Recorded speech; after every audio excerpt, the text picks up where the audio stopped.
Hey everybody, and welcome back to Living Between Paychecks Kitchen. I'm Oz. Jack and Lady still at Lake Jackson because, pandemic. So that's the thing. But Super Bowl's this weekend. I don't know how they're doing it, but it's a Super Bowl. So I decided I'm going to do something that you could probably do, pass around, eat, other than just the regular cheese in a can, which we should have a link down the thing because it took us forever to find the Velveeta for that one. This one's different. Before we start, be sure to like, share, subscribe, ring the little bell. You know how this stuff is.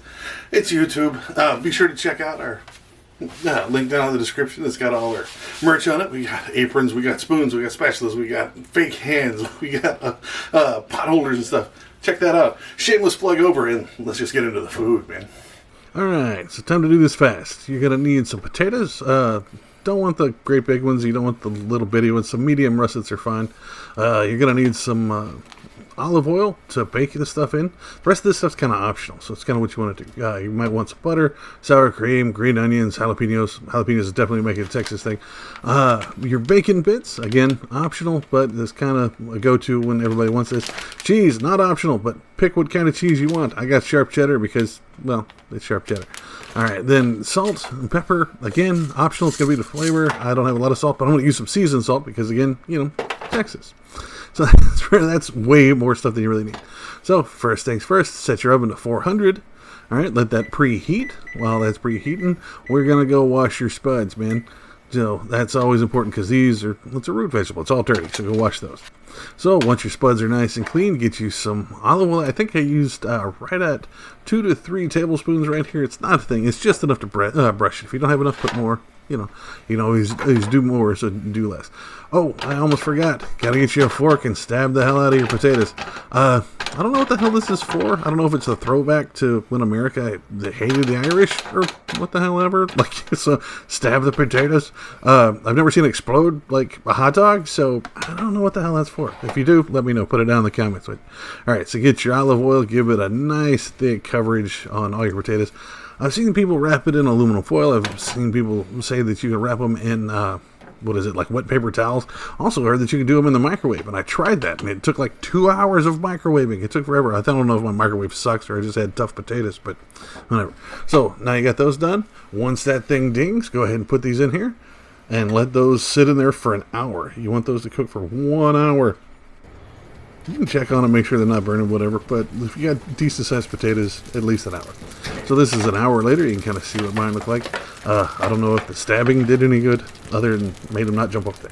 So now you want to cut them, pick them open, and then pull the inside out, and they are going to be hot. So get you a fake hand. Right? You can cut them on your thing here. Mine's nonstick, so really didn't want my knife going all the way through. So I cut it real nice and slow like a surgeon, and then the skin ripped off on the bottom. I did here, watch this. Too much skin, so you peel it off.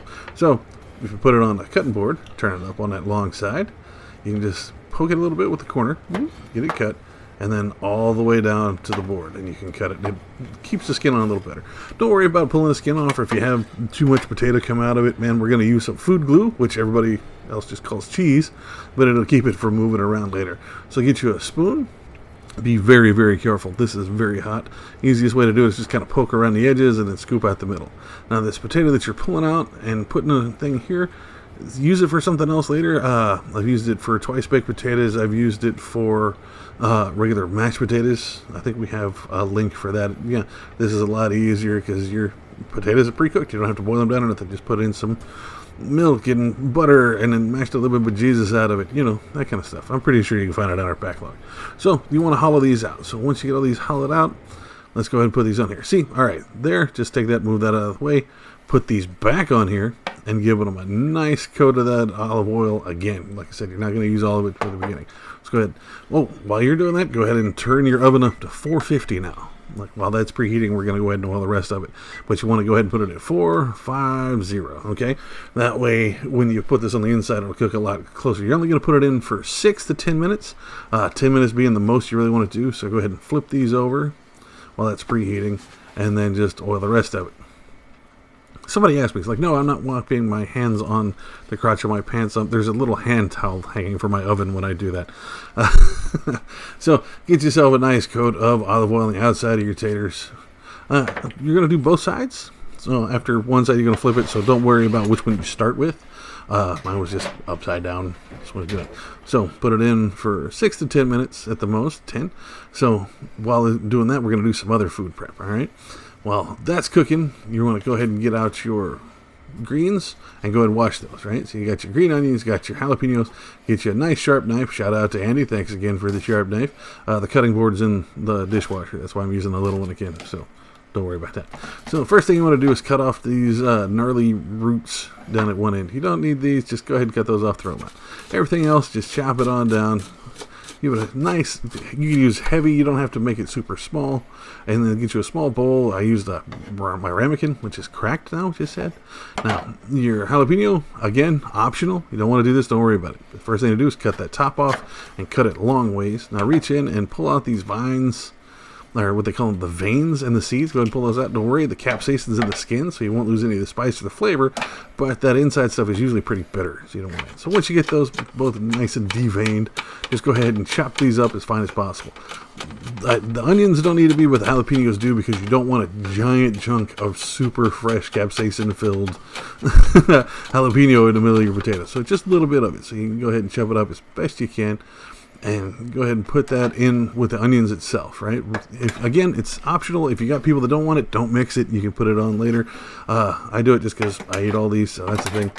So once you put them in here, go ahead and give them a nice stir so you don't just end up with all jalapenos on one. Like, Jesus, that would be rough. So yeah, give it a nice stir, set it down. Now, okay, this is my warning. Wash your fucking hands before you go pee, or you'll burn downstairs. It's no bueno. Jesus. All right.